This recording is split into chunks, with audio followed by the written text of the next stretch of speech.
Hi, and welcome back to The Secret Life of Parkinson's. I'm Jessica Krauser. And I'm Brian Baker. And today, I'm actually going to share with you my journey of getting diagnosed, or how do I want to say that? My journey to diagnosis. There you go. That's a very nice way of saying it. Yeah. So I have some journals in front of me. Okay. I don't know why I keep so many different kinds, but I do. I've shared my journey and my story before with you, with others. I think on the podcast, probably like one of the first ones.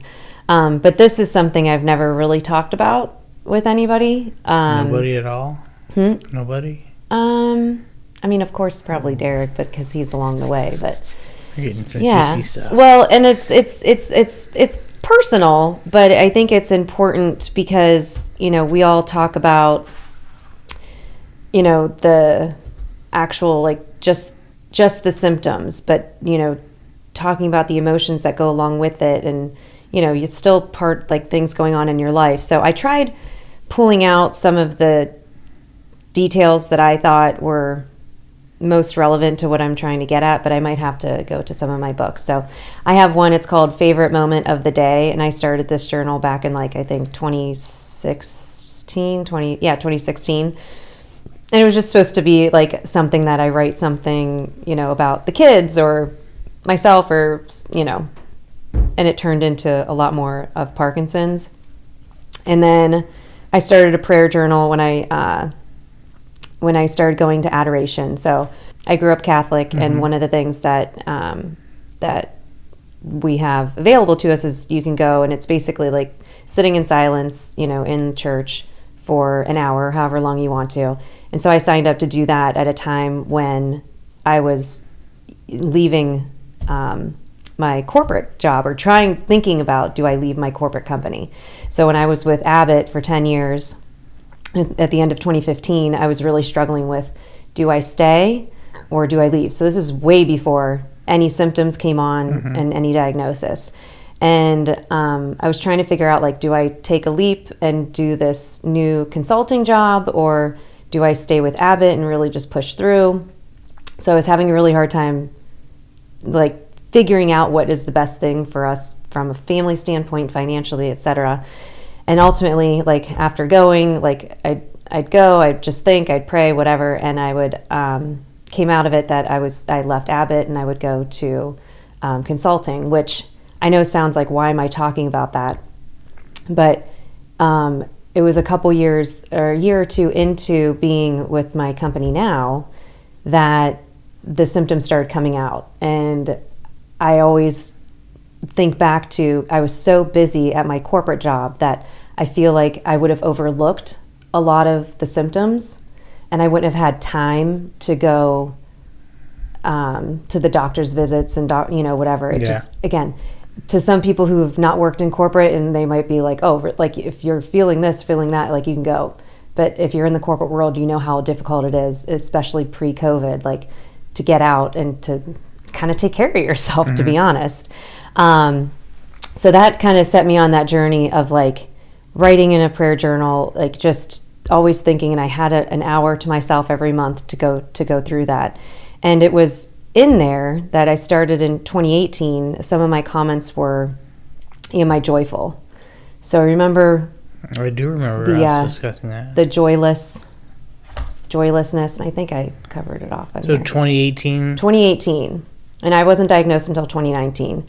And I'm sure I felt it before, but I wrote in here, it was in August, I have joy in my life, but I need confidence to show and share my joy, especially to my family. I feel so sluggish these days. So that is when the emotional, I guess, aspect of it, or what starts kicking. Yeah. So that's the first time in your journal that you went back and looked, and that's kind of the first indicator that you wrote about? That was the first, so I know I had tremor starting in 2016, 2016 or 2017. But this was the first time the anxiety, depression piece of it was kicking in, or at least that I recognized it. And then, so then I wrote in here as well, I pray that my shaking stops, because at that time I had no idea what was going on. And then another time in 2018, I said I went to the doctor for my shaking, and nothing. And then I remember going back to the doctor. I know I have that in here. That that's when they told me that, what's it called? It was just an essential tremor. Mm-hmm. They're like, just exercise. You're probably anxious and depressed, right? Right. Did you ever get told that? No. Because you waited pretty long. And I went in for a carpal tunnel test. Oh, that's right. First, so thinking it was carpal tunnel. I did start to see some relief. That's what it was. I did start to see some relief from, what was I taking, gabapentin? Did you ever take that? No. I still don't know exactly what it is, but I took that initially. That was given to me for the tremors. And then I was having to do MRIs and all that stuff to rule out other things. So it was just during that time, like I kept, going back to and like writing, what is going on? I need to find answers. Like I know I'm getting anxious. I need, in 2019 I wrote, I need guidance out of this slump of emotions. It's like a roller coaster. It's great some days, terrible others. And if I do have Parkinson's, I pray not for my strength, but for the strength of my family, especially for Derek, just because how hard it is on the family. Now, at this time, you've already been told about Parkinson's that might be possible? No, so this one is actually in June. So I diagnosed myself. Okay. And then it was a month later that I went to see Dr. Malone. But I was at the first neurologist at a follow-up appointment, and I wrote down all my symptoms. And when I went to him, I Googled it myself, and that's the time I wasn't swinging my arm. Mm-hmm. My foot was dropping. My writing was getting bad. I wasn't working my mouse very well. My tremors were still bad. And so, those are all, the cardinal signs, I guess. Right. And so, but he said, it's most likely not Parkinson's, but you can take medication, which I assume at the time was probably carbidopa-levodopa. I just never asked. He's like, or you can go see a specialist. And that's when I said I'd like to go see a movement disorder specialist. So that's when I wrote to myself, I'm like, I knew I probably had it. Mm-hmm. But I was still going through those emotions. So I almost had more of the emotional roller coaster before I was diagnosed, whereas everybody gets it after. I don't know. I feel like I was dealing with it probably beforehand. And then come July, I did, say Parkinson's is highly likely. My prayers of roller coaster mood, not showing joy, shaking all the time might be answered to that disease. So it's just, again, it's not the answer people want, but it's, an answer so that I can know what's the best next step forward. Right. So a lot of that for me, and then obviously I, came then in July and I was confirmed young onset, not just confirmed because of the DAT brain scan, but because of everything else, the clinical stuff and then the DAT brain scan. But what I'm just trying to get at that I never really shared with anybody is the journey that I took personally and how I had to, I was reflecting, which I think was good for me as an individual. That's just how I roll, yeah. And really seeking out answers, but knowing that, answers aren't always going to be good. But now I can take a step back and say, all right, this is what I have.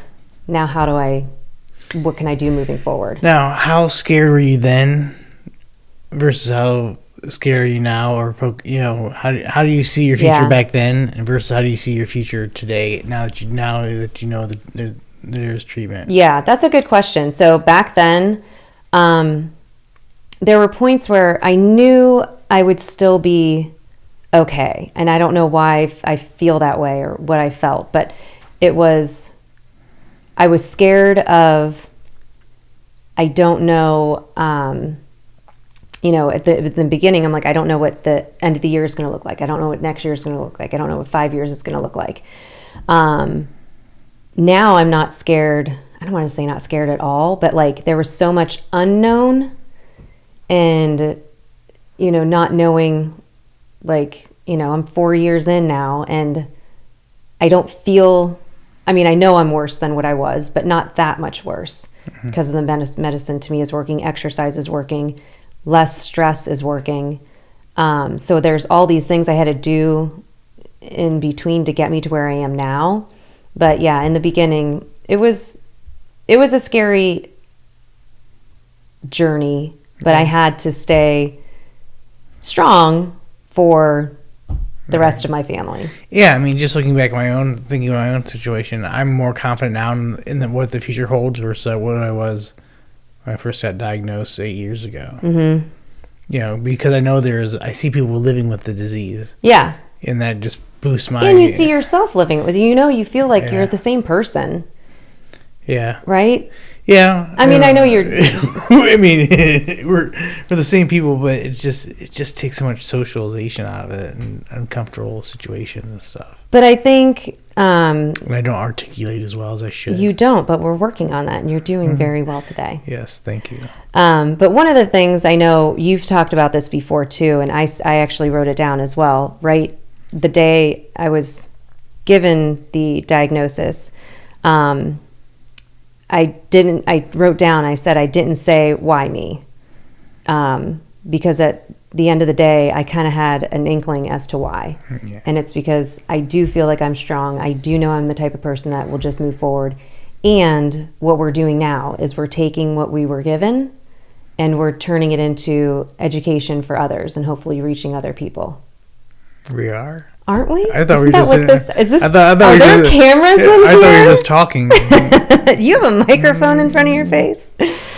But seriously, like, I think that that's a really big piece of it. And part of what made me think about, you know, talking about this now is, you know, I know a lot of people get stuck, you know, and how they're thinking about it.